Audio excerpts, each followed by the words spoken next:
Burnam Sonequa MartinGreen walks through the cafeteria after her prison transfer is interrupted by a trip to the USS Discovery in Episode 3 of Star Trek Discovery.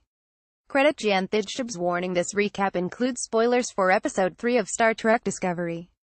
Last week's opener of Star Trek Discovery was an action-packed wallop of Klingons, mutiny and explosions. Some Trekkies weren't happy with the doubleheader episode, complaining that it didn't really feel like Star Trek.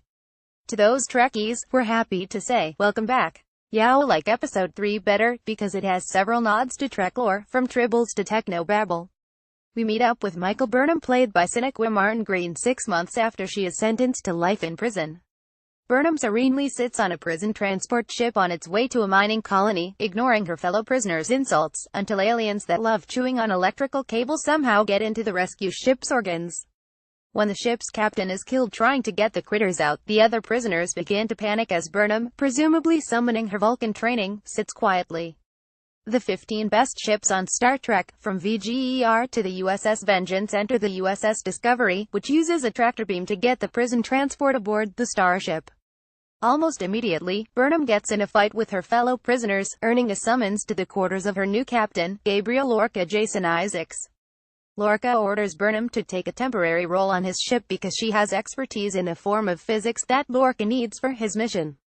Burnam, who doesn't want the assignment, asks Lorca what that means.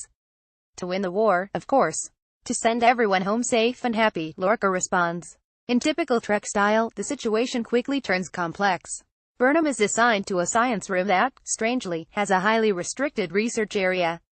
Nobody will tell her what she's working on, especially her new officer in command, LT. Stamets Anthony Rapp. Burnam later breaks into the restricted part of the lab to discover beautiful plants growing, but that doesn't shed much light. The crew then receives word that the crew of a sister ship, the USS Glenn, was lost in some sort of an incident, and a team, including Burnam, beams aboard to find out what's going on. On the way, Burnam confronts Stamets and tries to ask what the research is about. She says it sounds like physics, or biology, but can't figure out which. Stamets responds that the two are essentially the same, but it's hard to figure out what he's saying, as it's really high-level technobabble.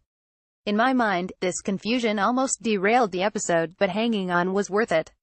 How Star Trek technology works infographic: the away party then runs into a monster as well as dead Starfleet officers and Klingons on the ship, but Burnam distracts the creature so the crew can escape and makes her own exit, reciting lines from Alice's Adventures in Wonderland as she crawls through a narrow tube on the ship as the creature pursues her, popping out in just the right place to drop down into the ship.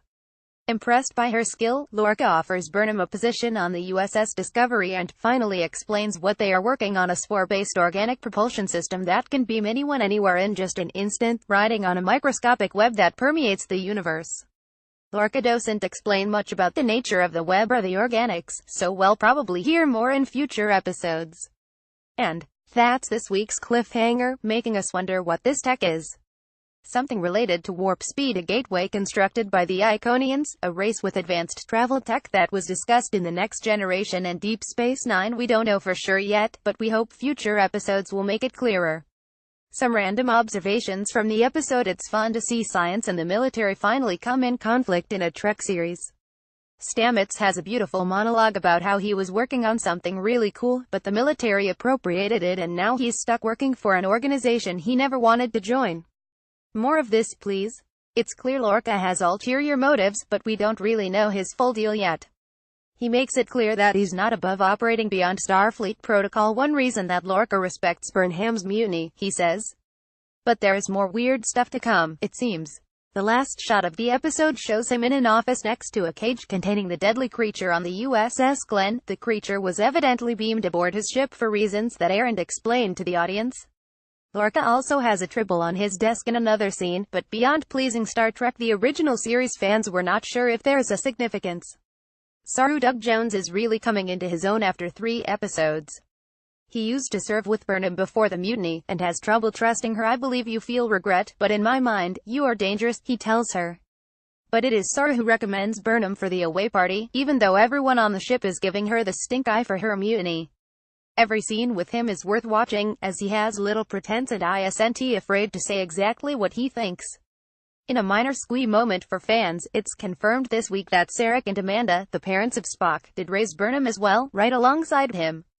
And it was Amanda that used to read Alice's Adventures in Wonderland to Burnham, which we are told taught Burnham that the universe is not fully logical. Eagle-eyed science fiction fans probably immediately recognized CMDR. Ellen Landry. She's Rekha Sharma, best known for being one of the human Cylons on Battlestar Galactica 20,040 2009. I wonder if she'll throw anyone important out the airlock again. Follow us at space.com, Facebook and Google. Original article on space.com.